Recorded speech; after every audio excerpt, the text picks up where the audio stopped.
السلام علیکم ورحمۃ اللہ وبرکاتہ. الحمد للہ رب العالمین والصلاة والسلام علی نبینا محمد وعلی آلہ واصحابہ اجمعین. پارہ نمبر 16 کی مختصر تفسیر اللہ کی توفیق سے حاضر ہے. اللہ سبحانہ و تعالیٰ نے یہاں پر موسیٰ علیہ السلام کا واقعہ ذکر کیا ہے. وہ واقعہ جو حضرت خضر کے ساتھ پیش آیا تھا. تو سورہ کہف آیت نمبر 60 سے 82 تک ان کا واقعہ بیان ہوا ہے.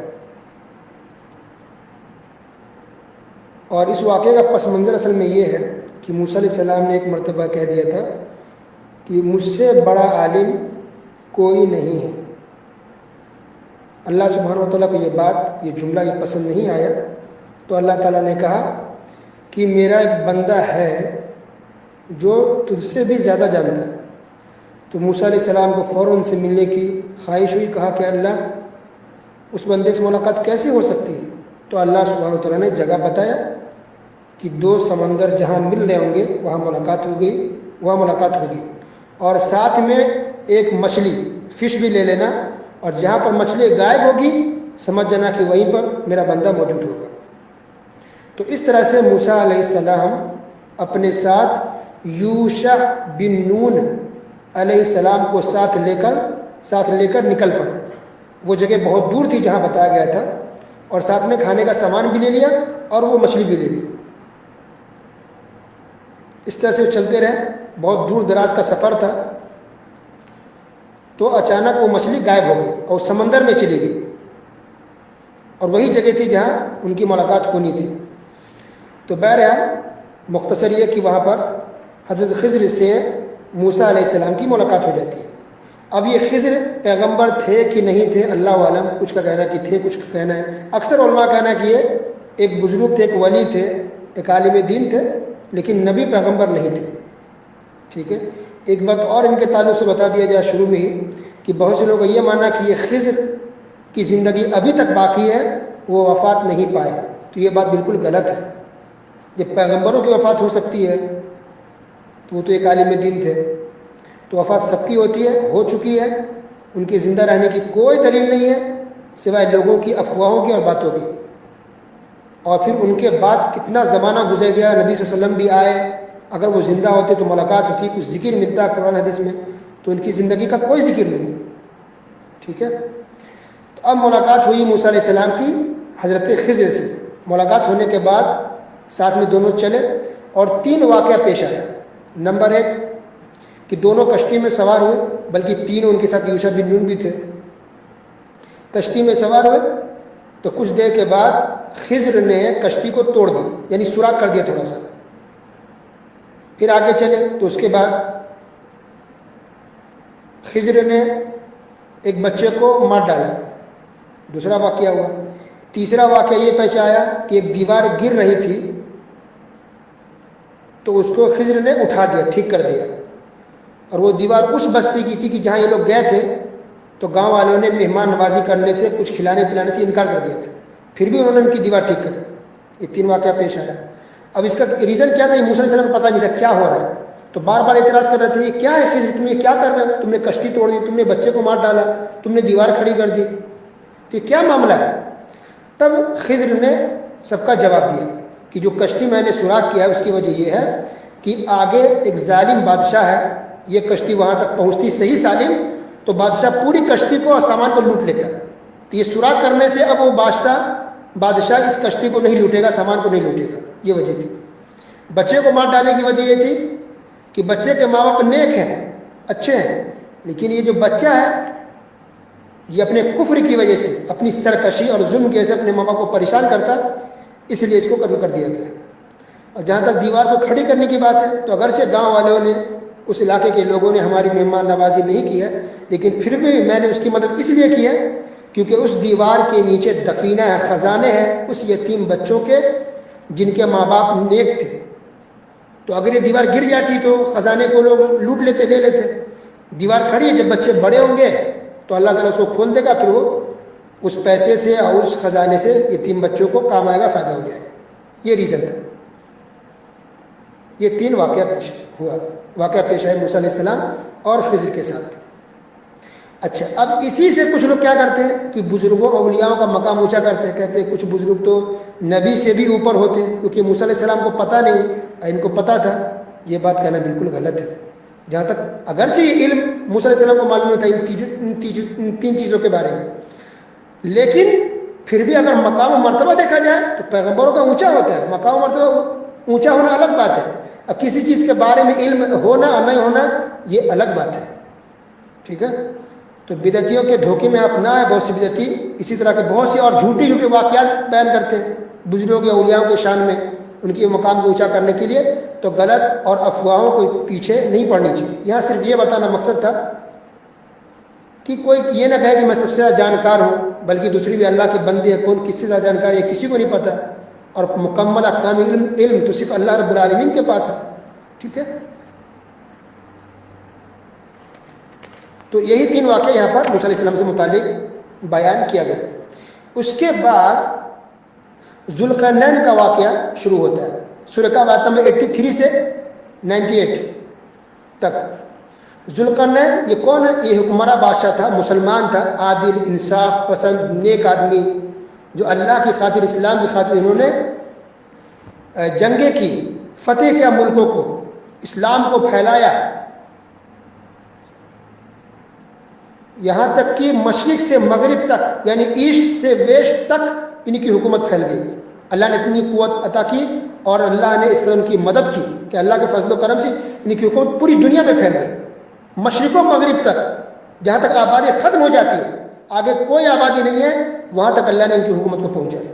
تو یہ تھے ذوالقرنین. یہ پیغمبر نبی نہیں تھے، ایک مسلمان تھے، مسلم حکمراں تھے، اور اللہ نے یہ قوت عطا فرمائی تھی. تو ان کا بیان ہوا یہاں پر. ان کے تعلق سے ایک بات اور یہ بھی اللہ نے بیان کی کہ انہوں نے تو فتح کی، جیتی، سب کچھ ٹھیک ہے، لیکن انہوں نے یاجوج ماجوج کو بھی بند کیا. تو جب فتح کرتے ہوئے چلے گئے، آبادی ختم ہو گئی، ایک جگہ ایسی جگہ پہنچے جہاں پہاڑ تھا، اور پہاڑ کے پیچھے یاجوج ماجوج تھے. یاجوج ماجوج کون ہے؟ تو یاجوج ماجوج کے بارے میں بہت سے لوگ غلط فہمی ہے، بلکہ یہ کہتے ہیں کہ یہ چینی ہے، چائنیز، یہ یاجوج ماجوج ہیں. کچھ لوگوں نے کہا تاتاری جو گزر گئے وہ یاجوج ماجوج ہیں. یہ ساری باتیں غلط ہیں. یاجوج ماجوج الگ ہی ہے، وہ بھی انسان میں سے ہے، لیکن وہ بھی دنیا میں نہیں آیا ہے. دنیا میں ابھی ہم لوگ کے سامنے نہیں ہے، لیکن دنیا میں تو خیر ہے، کیونکہ ذوالقرنین کو بند کیا. تو ذوالقرنین یہ 539 قبل مسیح کے تھے، یعنی 539 قبل مسیح، یعنی عیسیٰ علیہ السلام کی دنیا میں آنے سے پہلے ذوالقرنین تھے. عیسیٰ علیہ السلام کے آنے سے پہلے ذوالقرنین کا واقعہ ہے. ٹھیک ہے، تو اسے ان کی تاریخ کا پتہ چلا. دوسری بات، یاجوج ماجوج دنیا میں تو ہے، انہوں نے باقاعدہ بند کیا ہے، لیکن یہ چینی نہیں ہے، یہ چائنیز نہیں ہے، یہ رومی نہیں ہے، اور تاتاری بھی نہیں ہے، بلکہ وہ ایسے لوگ ہیں انسان میں سے ہی ہیں، اور عیسیٰ علیہ السلام سے بہت پہلے ہی ذوالقرنین ان کو بند کر دیا. تو پہاڑ کے بیچ میں ہے وہ، اور جو جگہ خالی تھی اس کو ذوالقرنین نے لوہے کی چادر اور لوہے، شیشے اور تانبے پگھلا کر کے ان کو بند کر دیا. ٹھیک ہے، تو لوہے کی چادر سے بند کی، اس بات کو بھی اللہ نے ذکر کیا ہے. اللہ نے وہ قوت طاقت دی اور کچھ لوگوں نے ان کی مدد کی.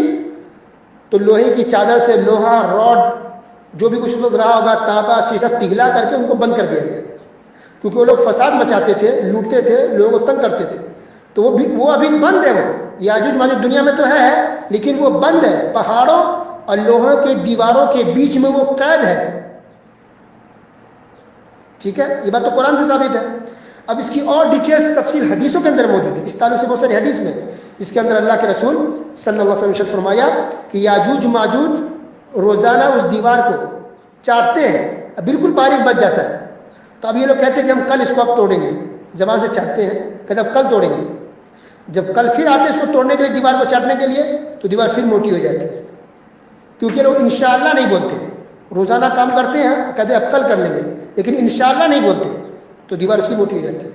لیکن جب قیامت کا وقت آئے گا، تو وہ لوگ اسی دیوار کو چاٹیں گے اور کہیں گے انشاءاللہ کل توڑ لیں گے، تو پھر کل ہو کر کے وہ دیوار کو توڑ لیں گے اور اس طرح سے وہ لوگ دیوار کے باہر نکلیں گے اور دنیا میں فساد مچائیں گے۔ اچھا، حدیث کے اندر یہ بھی وضاحت موجود ہے کہ یہ عیسیٰ علیہ السلام کے زمانے میں ہوگا کہ وہ نکل پائیں گے۔ پہلے عیسیٰ علیہ السلام نزول فرمائیں گے، آسمان سے اتریں گے، عیسیٰ علیہ السلام کے آنے کے بعد تب یہ یاجوج ماجوج دیوار سے باہر نکل پائیں گے اور پھر فساد مچائیں گے پوری دنیا میں فساد۔ اس کی ڈیٹیلس حدیث کے اندر موجود ہے۔ اگر نکلیں گے کنویں کے پاس سے گزریں گے تالاب کے پاس سے، پورے تالاب کا پانی یاجوج ماجوج پی لے گا۔ اسی طرح سے اگر فصلیں لگی ہوئی ہے، کھیتی ہے، سب کو لوگ کھا جائیں گے، پھل فروٹ ہے، باغات ہیں پھلوں کے، اس کو سب کو کھا جائیں گے۔ اس کے اندر تباہی مچے گی، مسلمان پریشان ہوں گے، سب مل کے دعا کریں گے۔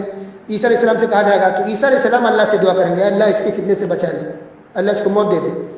تو عیسیٰ علیہ السلام کی بد دعا اللہ تعالیٰ قبول کرے گا، تو اللہ تعالیٰ ان یاجوج ماجوج کے سر کے اندر بھیجے میں کیڑا پیدا کر دے گا اور پھر اس طرح سے یاجوج ماجوج مر جائیں سب کے سب۔ تو عیسیٰ علیہ السلام بد دعا کریں گے، اللہ تعالیٰ دعا قبول کرے گا اور پھر یاجوج ماجوج کو اللہ تعالیٰ مار ڈالے گا، مر جائیں گے۔ تو یہ کب ہوگا؟ یہ عیسیٰ علیہ السلام کے زمانے میں ہوگا۔ تو اس لیے کہنا کہ چائنیز یہ یاجوج ماجوج یہ غلط ہے۔ عیسیٰ علیہ السلام کے زمانے میں اس کا ظہور ہوگا، وہ نکلے گا۔ جیسے دجال بھی نکلے، کب نکلے گا؟ عیسیٰ علیہ السلام کے زمانے میں، لیکن عیسیٰ علیہ السلام دجال کو اپنے ہاتھوں سے قتل کریں گے اور یاجوج ماجوج عیسیٰ علیہ السلام کی بد دعا سے مر جائیں گے۔ ٹھیک ہے، تو یاجوج ماجوج دجال یہ سب کب ظاہر ہوں گے، کب لوگوں کے سامنے آئیں گے؟ یہ سب عیسیٰ علیہ السلام کے زمانے میں۔ ٹھیک ہے، تو دجال کا ذکر تو قرآن میں نہیں ہے لیکن بہت ساری حدیثوں میں، اور یاجوج ماجوج کا ذکر قرآن میں بھی ہے اور بہت ساری حدیثوں میں بھی ہے۔ آخری آیت یہ ہے سورہ کہف کی، قل انما انا بشر مثلکم یوحی الی انما الہکم الہ واحد۔ دیکھیے اس کا بھی تعلق عقیدے سے ہے۔ آج بہت سے لوگ کہتے ہیں کہ محمد صلی اللہ علیہ وسلم کو بشر نہ کہو، انسان نہ کہو، بلکہ یہ نور تھے، یہ نور ہے، نور، انسان نہیں ہے، بشر نہیں ہے۔ دیکھیے قرآن کی آیت سورہ کہف کی سب سے آخری آیت کیا ہے؟ قل انما انا بشر مثلکم، اے نبی کہیے کہ میں بشر ہوں۔ لفظ بشر دیکھیے، میں بشر ہوں، مثلکم تمہاری طرح میں انسان ہوں، تمہاری طرح میں بشر ہوں۔ یوحی الی انما الہکم الہ واحد، میری طرف وحی کی جاتی ہے۔ کیا وحی کی جاتی ہے؟ کہ میں بتا سکوں کہ تم سب کا معبود رب ایک ہی ہے، وہ اللہ تعالیٰ۔ تو نبی کریم صلی اللہ علیہ وسلم بشر تھے، انسان تھے، مگر اللہ نے ان کو بہت اونچا مقام دیا تھا۔ ہم انسان تو کیا بلکہ پیغمبروں اور رسولوں کے امام تھے، لیکن تھے تو انسان، تھے تو وہ بشر۔ ٹھیک ہے، تو اس طرح سے سورہ کہف کی تفسیر مکمل ہوتی ہے۔ اس کے بعد ہے سورہ مریم۔ سورہ مریم یہ مکی صورت ہے۔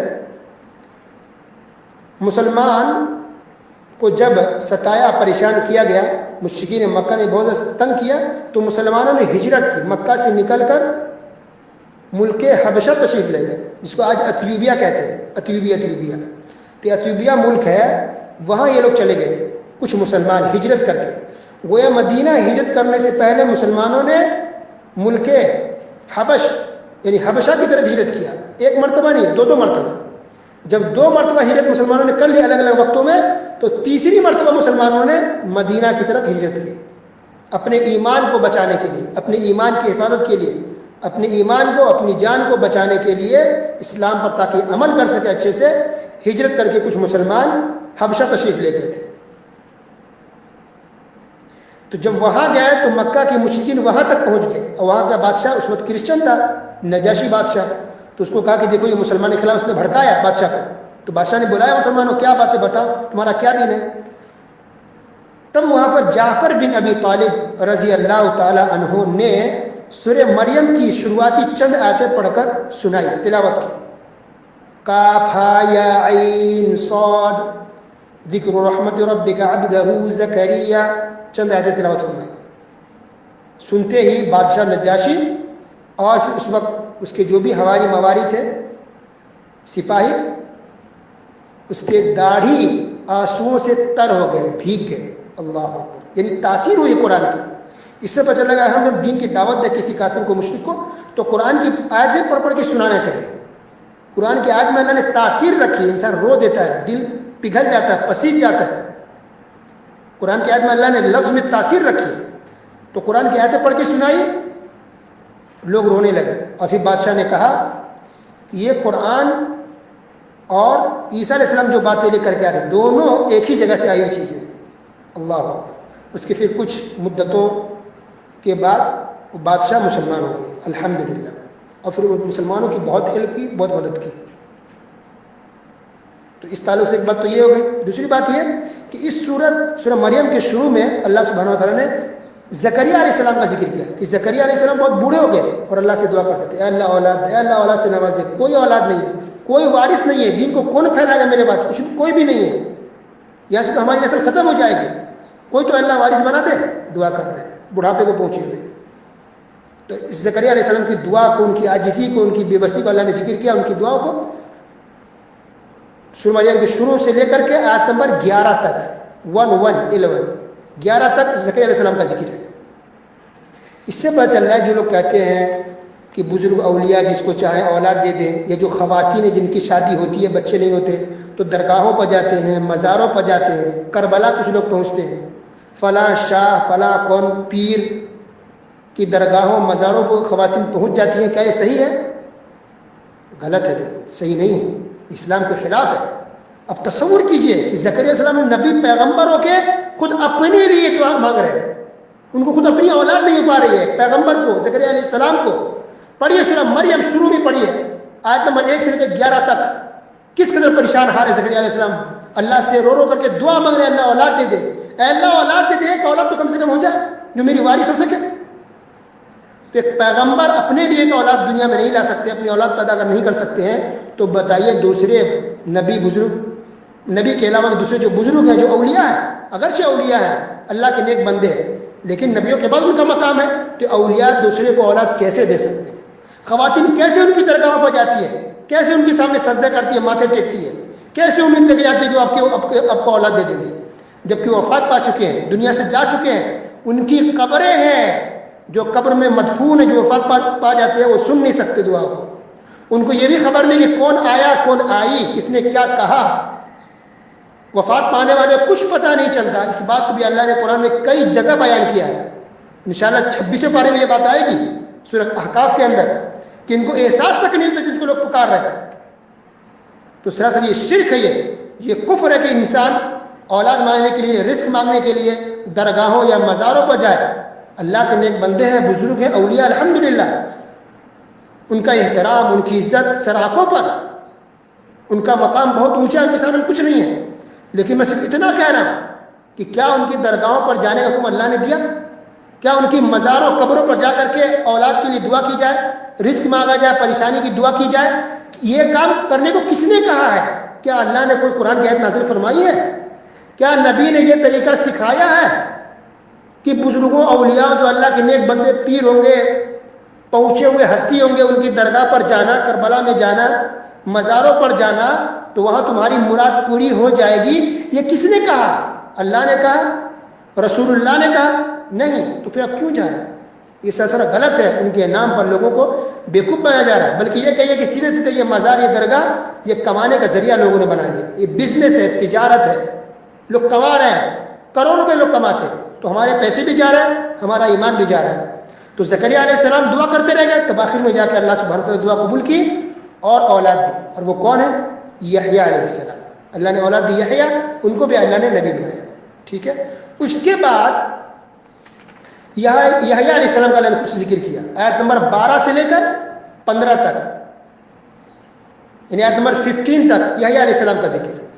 اب اس کے بعد آیت نمبر 16 سے واقعہ شروع ہوتا ہے مریم علیہ السلام کا اور عیسیٰ علیہ السلام کی پیدائش کا ذکر ہوتا ہے.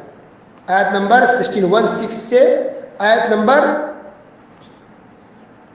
33 تک، 33 یہاں تک مریم علیہ السلام اور ان کے بیٹے عیسیٰ علیہ السلام کی پیدائش کا ذکر ہے.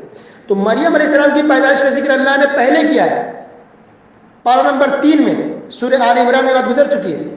یہاں مریم علیہ السلام کے بیٹے یعنی عیسیٰ علیہ السلام کی پیدائش کا یہاں پر ذکر ہے. عیسیٰ علیہ السلام کی پیدائش کس طرح ہوتی ہے؟ تو اللہ نے یہاں بیان کیا کہ بغیر باپ کے پیدا ہوئے. اللہ نے بس وہی بھیجی، جبرائیل علیہ السلام کو اللہ نے بھیجا. جبرائیل علیہ السلام نے ایک پھونک ماری اللہ کے حکم سے مریم علیہ السلام کے سینے میں اور پھر وہ حاملہ ہو گئی، اور اس طرح سے پھر عیسیٰ علیہ السلام کی پیدائش ہوتی ہے، یعنی بغیر باپ کے عیسیٰ علیہ السلام پیدا ہوئے۔ یہاں بتانا صرف یہ مقصد ہے کہ اللہ تعالیٰ جس طرح سے ماں باپ کے ذریعے پیدا کرتا ہے، اللہ اس بات پر قادر ہے کہ بغیر باپ کے پیدا کر دے۔ اللہ جو چاہتا ہے جیسے چاہتا کرتا ہے، اللہ کے لیے کوئی بھی چیز مشکل نہیں ہے۔ تو اس سے یہ بھی پتہ چل رہا کہ عیسیٰ علیہ السلام اللہ کے بیٹے نہیں ہیں، نعوذ باللہ، اللہ کے بیٹے نہیں ہیں۔ اس سے یہ بھی پتہ جب کرسچن جو غلو کرتے ہیں، کہتے ہیں کہ عیسیٰ علیہ السلام بھی یہ بھی رب ہے، یہ بھی رب کا اللہ کا ایک حصہ ہے، تو غلط ہے بالکل۔ عیسیٰ علیہ السلام اللہ کے بندے ہیں، مخلوق ہیں، ان کی ماں ہے مریم علیہ السلام، وہ پیدا ہوئے، بچپنا انہوں نے دیکھا، کھایا پیا۔ کوئی رب کوئی معبود کھاتا پیتا نہیں ہے، معبود رب سوتا ہوتا نہیں ہے، یہ تو انسانوں کی مخلوق کی صفت ہے، وہ کھائے، وہ پیے، وہ روئے، وہ پریشان ہو، وہ پیدا ہو۔ تو گویا یہاں پر رد ہے ان لوگوں کا، کرسچن کا، یہاں پر عیسائیوں کا کرسچنوں کا جواب ہے، جو لوگ غلو کرتے ہیں عیسیٰ علیہ السلام کو اللہ کے مقام تک پہنچاتے ہیں۔ تو عیسیٰ علیہ السلام جب پیدا ہوئے تو بچپن میں چھوٹے تھے، گود میں، اور بولنے لگے، قال انی عبد اللہ آتانی الکتاب وجعلنی نبیا۔ اللہ اکبر۔ آیت نمبر 30 سے لے کے 33 تک عیسیٰ علیہ السلام نے بچپنے میں گود میں جو بات کی، اس کو اللہ نے یہاں پر کوٹ کیا ہے کہ اللہ نے مجھے نماز پڑھنے کا حکم دیا، اللہ نے زکوٰۃ دینے کا حکم دیا، اللہ نے مجھے نبی بنا، اللہ نے ماں کی خدمت کرنے کا، ماں باپ کی خدمت کرنے کا اللہ نے حکم دیا۔ ان باتوں کا ذکر کیا عیسیٰ علیہ السلام نے گود میں ہی۔ اس کے بعد یہ واقعہ ذکر کرنے کے بعد اللہ نے فوراً پھر کیا کہا، ما کان للہ ان یتخذ من ولد سبحانہ۔ اللہ اکبر۔ گویا بیان کرنے کا مقصد یہ دیکھیے کہ اللہ کے لیے مناسب نہیں ہے کہ اللہ تعالیٰ اللہ کوئی بچہ ہو، اللہ کوئی اولاد ہو۔ اللہ اکبر۔ اللہ کی کوئی بھی اولاد نہیں ہے، نہ عیسیٰ علیہ السلام، نہ عزیر علیہ السلام، نہ پہلے نہ بعد کے، اللہ کی کوئی اولاد نہیں ہے۔ سبحانہ، اللہ تو پاک ہے ان عیبوں سے۔ اللہ کی بیوی نہیں، اللہ کے بچے نہیں، اللہ کے ماں باپ نہیں، اللہ کے کوئی بھائی اور بہن نہیں، کوئی خاندان، کوئی قبیلہ نہیں۔ قل هو اللہ احد، اللہ تو ایک ہے، تن تنہا، اکیلا ہی ہے، اللہ کوئی بچہ نہیں، کوئی اولاد نہیں ہے۔ وہ کرسچن جو کہتے ہیں کہ اللہ کی اولاد ہے، استغفر اللہ، یہ تہمت لگا رہا ہے اللہ پر، یہ الزام لگا رہے ہیں، جاہل لوگ ہیں، اس لیے لوگ کافر گردانے گئے۔ اذا قضى امرا فانما يقول له كن فيكون، اللہ کا معاملہ تو اللہ کہتا ہے کہ ہو جا تو معاملہ ہو جاتا ہے۔ اللہ کوئی اولاد نہیں ہے، تو اس بات کو کہ اللہ کا کوئی اولاد نہیں ہے، اللہ کا کوئی بیٹا کوئی بیٹی نہیں ہے، اس بات کو اللہ نے کئی جگہ بیان کیا قرآن مجید میں۔ اللہ نے کئی جگہ، کیونکہ مشرکین بھی الزام لگاتے تھے، مشرکین یہ کافر مکہ کے یہ کہتے ہیں کہ یہ فرشتہ اللہ کی بیٹیاں ہیں، نعوذ باللہ، استغفر اللہ۔ تو اللہ کی کوئی اولاد نہیں ہے، تو اگر کوئی یہ کہے کہ اللہ کی کوئی اولاد ہے، کوئی بیٹا بیٹی ہے، تو معاملہ کتنا خطرناک ہے معلوم ہے؟ اس بات کو اللہ نے بیان کیا آیت نمبر 90 میں، تکاد السماوات یتفطرن منہ، سورہ مریم کے اندر ہے آیت نمبر 90، تکاد السماوات یتفطرن منہ وتنشق الارض وتخر الجبال حدا، کہ اگر کوئی اللہ کے لیے اولاد ثابت کرے کہ اللہ کی کوئی اولاد ہے، کوئی بیٹا بیٹی ہے، تو ایسے ہی معاملہ اتنا خطرناک ہے کہ یہ بات سن کر ایسا لگتا ہے کہ آسمان پھٹ پڑے، آسمان پھٹ پڑے، آسمان گر جائے، زمین پھٹ پڑے، اور یہ پہاڑ ریزہ ریزہ ہو جائے، ٹکڑے ٹکڑے ہو جائے۔ اللہ، اتنا خطرناک معاملہ ہے۔ اللہ سبحانہ وتعالیٰ پاک ہے ہر چیز سے، اللہ کا کوئی نہیں، اللہ اکیلا ہے، تن تنہا ہے، اکیلا ہے، اور اللہ کو اس چیز کی ضرورت بھی نہیں ہے۔ اس کے بعد اللہ سبحانہ وتعالیٰ نے ابراہیم علیہ السلام کا ذکر کیا آیت نمبر 41 سے 50 تک، کہ انہوں نے باپ کو دین کی توحید کی دعوت دی۔ باپ نے کیا جواب دیا؟ لئن لم تنتهِ لأرجمنك وهجرني مليا، کہ ابراہیم اگر تم اپنی دعوت سے باز نہیں آؤ گے، اپنے کام سے باز نہیں آؤ گے، تو میں تمہیں پتھر مار ڈالوں گا، پتھر سے مار مار کے ہلاک کر دوں گا۔ اللہ اکبر، پتھروں سے ماروں گا۔ وہجرنی ملیا، بھاگ جاؤ یہاں سے، مجھے چھوڑ کے چلے جاؤ۔ اللہ اکبر۔ تو ابراہیم علیہ السلام کو باپ نے نکال دیا۔ گویا ابراہیم علیہ السلام کا باپ مسلمان نہیں تھا، کافر تھا، اور اس نے ابراہیم علیہ السلام کو گھر سے نکال دیا، وہ مسلمان بھی نہیں ہوا باپ، ابراہیم علیہ السلام وہاں سے نکل کے چلے گئے۔ اس سے ایک نقطے کی بات یہی پتہ چل رہی ہے کہ آج جو بھی عالم دین ہے کسی بھی ملک کے ہوں، اگر ان کا کوئی بیٹا، کوئی بھائی، کوئی بہن، چچا یا مثلا بیوی اگر کوئی دین پر نہیں چل رہی ہے، یا گھر کا کوئی فرد اگر دین پر نہیں چل رہا ہے، تو اس عالم کو ٹارچر نہیں کرنا چاہیے۔ کچھ آج جو پبلک ہے وہ اسی بات میں پڑے رہتے ہیں کہ کس عالم کے گھر کے کسی کے بارے میں گھر کے کسی آدمی کو پتہ چل جائے کہ وہ دین پر نہیں ہے تو اس کو کوستے ہیں، تانا دیتے ہیں، کہہ رہے گھر کا آدمی تو ٹھیک ہی نہیں ہے، یہ مولانا صاحب جو دوسروں کو دین کی دعوت دیتے ہیں اور گھر کا آدمی تو دین پر چل نہیں رہا ہے تو گھر کو تو سنبھال نہیں پا رہے ہیں، چلو دوسروں کو دین کی دعوت دیں گے. ایسا بہت لوگ کہتے ہیں. کیا یہ کہنا صحیح ہے؟ نہیں بھائی، ہدایت دینا اللہ کے ہاتھ میں ہے، ہدایت اللہ کے ہاتھ میں ہے. انسان کا کام ہے بس دعوت دے دینا، سمجھا دینا، دل میں بات اتارنا، ہدایت پہ چلنا، دین پر عمل کرنا یا دین پر چلا دینا، یہ اللہ کا کام ہے. ہدایت دینا انسانوں کے ہاتھ میں نہیں ہے. تو ابراہیم علیہ السلام کا باپ بھی مسلمان نہیں ہو سکا، پیارے نبی صلی اللہ علیہ وسلم کے چچا ابو طالب، ابو لہب، ابو جہل مسلمان نہیں ہو سکے. کیا کر سکتے؟ لوط علیہ السلام کی بیوی مسلمان نہیں ہو پائے، نافرمان تھی. اللہ تعالیٰ نے لوط علیہ السلام کی بیوی کو ہلاک کر دیا کافروں کے ساتھ کیونکہ وہ بھی نافرمان تھی. تو اللہ تعالیٰ کسی کی بیوی، کسی کو بیٹا، کسی کے بھائی کو سے نہیں چھوڑتا رشتے داری کی وجہ سے. اور دوسری بات کہ ہدایت دینا اللہ کے ہاتھ میں، اللہ جس کو چاہتا ہے ہدایت دیتا ہے، یہ اللہ کی توفیق ہے. اس لیے اگر کسی کو دین کی دعوت دی جائے آپ قبول کریں، آپ دین پر عمل کریں، یہ آپ کی مہربانی، یہ آپ کا اس میں بھلا ہے، یہ اللہ کی مہربانی ہوگی. اگر آپ عمل نہیں کرتے تو اس میں نقصان آپ کا ہے. کسی کے گھر کے بارے میں جاسوسی نہ کریں، کوئی دین پر چل رہا ہے اور کون دین پر نہیں چل رہی ہے. اس سے آپ یہ کہہ کر کے آپ بچ نہیں سکتے. اس کے بعد اللہ سبحانہ و تعالیٰ نے کئی پیغمبروں کا، موسیٰ علیہ السلام کا، ہارون علیہ السلام کا، ادریس علیہ السلام کا، کئی پیغمبروں کا ذکر کیا اختصار کے ساتھ. اس کے بعد اللہ نے جو بات کہی وہ غور سے سنی. اللہ نے کہا پیغمبروں کا ذکر کرنے کے بعد کہ پھر ان کے بعد کچھ ناخلف، کچھ نافرمان لوگ بھی آئے جنہوں نے نماز کو ضائع کیا، نماز کی پابندی نہیں کی اور نفسانی خواہشات کی پیروی کی. اللہ اکبر. تو ایسے لوگوں پر بھی اللہ کا عذاب ہے. تو گویا نماز کی کتنی اہمیت ہے. نماز ضائع کرتا ہے تو اللہ کا عذاب آتا ہے. اس کے بعد اللہ سبحانہ وتعالی جنت کا نقشہ کھینچا ہے. جنت کچھ نقشہ بس، باقی حدیث میں ڈیٹیلز موجود ہے جنت کے بارے میں. مفسرین نے لکھا کہ جنت کے اندر جنتیوں کو، مسلمانوں کو کبھی تھوک نہیں آئے گا، ناک نہیں بہے گی، سردی نہیں ہوگی، پیشاب کی ضرورت نہیں پڑے گی، پیخانہ نہیں آئے گا. یہ سب انسان کو ہوگا ہی نہیں. الحمدللہ، یہ اللہ کا اتنا فضل و کرم ہوگا اور اتنی نعمتیں ہوں گی اللہ کو جنت کے اندر کہ انسان دنیا کی ساری پریشانی کو بھول جائے گا. اس لیے انسان کو چاہیے کہ جنتی بننے کی کوشش کرے، دنیا میں زیادہ انسان پریشان نہ ہو. اگر آپ غریب ہیں، مسکین ہیں، تکلیف میں ہیں، کوئی پریشانی کی بات نہیں ہے. اللہ تعالیٰ ایسی جنت دے گا کہ آپ سب کچھ بھول جائیں گے. اللہ جنت کا تذکرہ کرنا چاہیے، یاد کرنا چاہیے. جنت کے واقعات سننے سے، اس کی صفات اور نعمت کے جاننے سے انسان کو یہ پتہ چلتا ہے کہ انسان دین پر عمل کرتا ہے کہ چلو کوئی بھی تکلیف ہم جھیل لیں گے، گناہ کو، نافرمانی کو چھوڑیں گے، عمل کریں گے، ہم صبر کریں گے، گناہوں سے بچیں گے. اگر ہم دیندار بن کے اگر چلے گئے تو انشاءاللہ جنت میں ساری نعمتیں ملیں گی، ساری نعمتیں جو آپ چاہیں گے، ساری چیزیں آپ کو جنت میں ملیں گی. اس کے بعد اللہ نے کہا هل تعلم له سمیہ، آیت نمبر 65. عقیدے کی بات ہے. کیا تیرے علم میں اس کا ہم نام، ہم پلہ کوئی اور بھی ہے؟ یعنی اللہ کے نام جیسا کسی کا نام ہے، اللہ کے برابر، اللہ کے ہم مثل کوئی ہے؟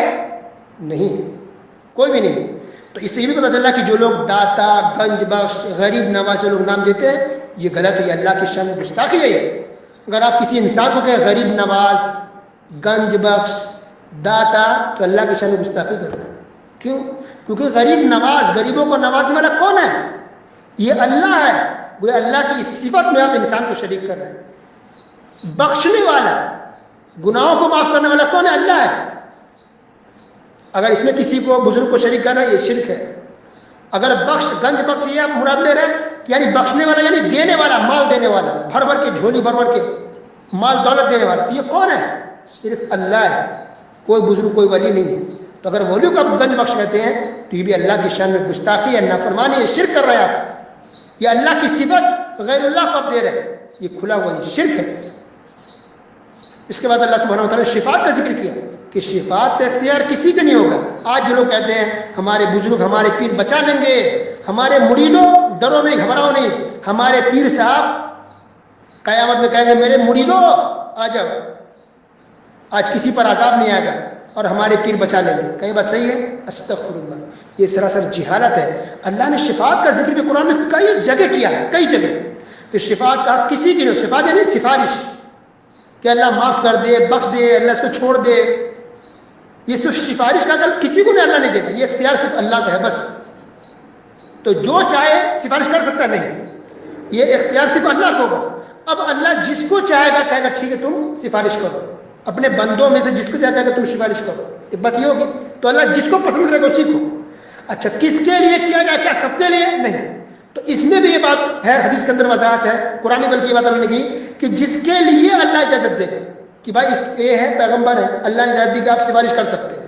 کس کے لیے اللہ وہ بھی فکس ہے, ٹھیک ہے اس کے لیے آپ سفارش کرو. تو جس کے لیے اللہ منتخب کرے گا جس کو کہ تم آپ اس کے لیے سفارش کر سکتے ہیں, وہ بندہ اسی کے لیے سفارش کر پائے گا, بس سب کے لیے نہیں ہے. اب سفارش, شفاعت اور سفارش کے بارے میں جو آیتیں ہیں اور حدیثیں پڑھی ہیں صاف طور پہ ہے کہ سفارش کا کسی کو حاصل نہیں ہے, اللہ کے ہاتھ میں ہوگا. اللہ جس کو اجازت دے گا اور جس کے لیے اجازت دے گا سفارش صرف اس کے لیے اور اسی کے لیے ہوگی, بس سب کے لیے نہیں ہوگی. اس لیے کوئی بھی انسان غلط فہمی میں نہ رہے, توبہ استغفار کر لے, سیدھے راستے پر چلے. اور اس طرح کے گمراہ جو لوگ جو گمراہ کر رہے ہیں اور ہر آپ کو باغ دکھا رہا ہے کہ بخشش تمہاری ایسی ہو جائے گی, اس کے چکر میں نہ پڑے, یہ جاہل آپ کو گمراہ کر رہے ہیں. اس کے بعد سورہ طٰہٰ ہے. سورہ طٰہٰ بھی مکی ہے. اس کے اندر اللہ نے ایک عقیدہ بیان کیا, اللہ تعالیٰ کہاں ہے. اللہ نے کہا الرحمن علی العرش استویٰ. سورہ طٰہٰ آیت نمبر 5, اللہ تعالیٰ عرش پر مستوی ہے, یعنی عرش کے اوپر ہے. عرش کہاں ہے؟ 7ویں آسمان پر ہے, جو آسمان 7واں ہے, آخری لاسٹ, اس کے اوپر عرش ہے. عرش کے اوپر اللہ سبحانہ و تعالیٰ ہے. یہ عقیدہ قرآن میں ہے, یہ عقیدہ حدیث میں ہے, یہ عقیدہ صحابہ کا تھا, یہی عقیدہ چاروں اماموں کا تھا. ائمہ اربعہ کا بھی یہی عقیدہ تھا, سلف صالحین کا بھی یہی عقیدہ ہے. بہت بعد میں جا کے یہ عقیدہ پھیلایا گیا کہ ہر جگہ ہے, تو غلط ہے, کفر ہے یہ. خود امام ابو حنیفہ رحمۃ اللہ علیہ نے کہا کہ جو یہ مانے کہ اللہ تعالیٰ ہر جگہ موجود ہے یہ کفر ہے اور انسان کافر ہو گیا. اللہ اکبر, اللہ اکبر. تو اللہ کا علم ہر جگہ ہے, اللہ کی طاقت ہر جگہ, اللہ کا پاور ہر جگہ, لیکن خود اللہ کی ذات اللہ کہاں ہے؟ عرش کے اوپر ہے. اس کے بعد اللہ سبحانہ و تعالیٰ نے موسیٰ علیہ السلام کا ذکر کیا. وہ سورہ طٰہٰ کے اندر سب سے بڑی بات, یہ سب سے زیادہ بات جو ہے وہ موسیٰ علیہ السلام اور ان کی قوم کا ذکر ہے, فرعون کا ذکر ہے. ٹھیک ہے, تو آیت نمبر 10 سے لے کر 10 سے لے کر 97 تک موسیٰ علیہ السلام, ان کی قوم اور خاص کی فرعون کے واقعے کو اس کے اندر بیان کیا گیا ہے. موسیٰ علیہ السلام نے فرعون کو توحید کی دعوت دی, سمجھایا. اللہ سبحانہ وتعالیٰ نے بھی کہا کہ تم نرمی سے بات کرو, فرعون سے نرمی سے بات کرنے کو کہا, دعوت دو, دعوت دی, نہیں مانا. اس کے بعد جو واقعات ہوئے ان میں سے بہت سے واقعات پہلے گزر چکے ہیں. بچھڑے کی لوگوں نے پوجا کی, موسیٰ علیہ السلام کی قوم نے بچڑا کی عبادت کرنا شروع کر دی, اس کا بھی اس کے اندر ذکر ہے. اچھا, اس کے اندر ایک دعا بھی ہے, رب اشرح لی صدری ویسر لی امری واحلل عقدۃ من لسانی یفقہوا قولی. یہ دعا کس کی ہے؟ موسیٰ علیہ السلام. اللہ تعالیٰ نے یہ دعا سکھلائی کہ اے موسیٰ یہ دعا کہو, تو موسیٰ علیہ السلام نے یہ دعا پڑھی تھی. یہ دعا جب مشہور ہے, گویا یہ دعا موسیٰ علیہ السلام نے پڑھی تھی, رب اشرح لی صدری. تو اصل میں مفسرین نے لکھا اس کے تحت کہ اس کا معاملہ یہ ہے کہ موسیٰ علیہ السلام کی زبان کچھ لکنت تھی, یعنی کچھ صاف نہیں تھی کچھ باتیں. تو اللہ سے دعا کیا, اللہ میرے سینے کو بھی کھول دے اور جو گرا لگا جو صاف نہیں بول پاتے وہ بھی کلیئر اور صاف کر دے. ٹھیک ہے, تو بہت اہم دعا ہے, یہ دعا پڑھنی چاہیے ہر کسی کو. اس کے بعد ڈیٹیلز میں موسیٰ علیہ السلام کے واقعہ کو ذکر کرنے کے بعد تب اللہ تعالیٰ نے کچھ نقشہ کھینچا ہے آخرت کا اور قیامت کا کیا منظر ہوگا, اس کو اللہ نے بیان کیا. اس کے بعد اللہ نے یہ کہا وَمَنْ أَعْرَضَ عَنْ ذِكْرِي فَإِنَّ لَهُ مَعِيشَةً ضَنْكًا وَنَحْشُرُهُ يَوْمَ الْقِيَامَةِ أَعْمَىٰ. اللہ نے کہا کہ جو آدمی میرے ذکر سے اعراض کرتا ہے, دور رہتا ہے, ذکر نہیں کرتا, ذکر عبادت جو بھی کچھ ہے ساری چیزیں اس کے اندر آ جاتی ہیں. تو جو اللہ کے ذکر سے, اللہ کی عبادت سے, اللہ کو یاد کرنے سے انسان دور ہوتا ہے, غافل ہوتا ہے, منہ موڑتا ہے, اللہ نے کہا کہ اس کے لیے زندگی تنگ ہو جائے, تنگ ہو جائے گا, انسان پریشان ہو جائے گا دنیا میں بھی, اور آخرت میں قیامت کے دن اللہ تعالیٰ اس کو اندھا کر کے اٹھائے گا. انسان کہے گا اللہ میں تو دنیا میں دیکھتا تھا, میں اندھا کیسے ہو گیا؟ تو اللہ کہے گا کہ دنیا میں تو نے میری آیتوں کو بھول گیا تھا, جھٹلا دیا تھا, اس لیے آج تجھے بلا دیا گیا. اللہ اکبر. تو انسان کو ہمیشہ چاہیے کہ اللہ کا ذکر و اذکار کرے, عبادت کرے, نماز, روزہ, تلاوت, ذکر و اذکار, تسبیح, تحلیل, ہمیشہ تسبیح میں, ذکر و اذکار میں انسان کو لگے رہنا چاہیے.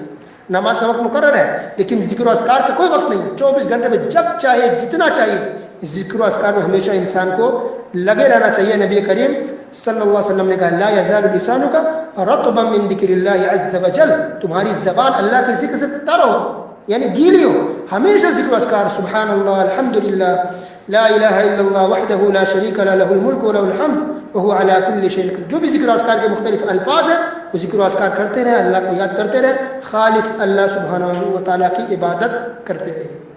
تو اس طرح سے سورہ طٰہٰ کی تفسیر مکمل ہوگی. پارہ نمبر 16 پارہ نمبر 16 کی بھی تفسیر مکمل ہوئی. اللہ سبحانہ و تعالیٰ ہم تمام مسلمانوں کو سننے کے ساتھ ساتھ عمل کی توفیق عطا فرمائے. آمین. والسلام علیکم ورحمۃ اللہ وبرکاتہ.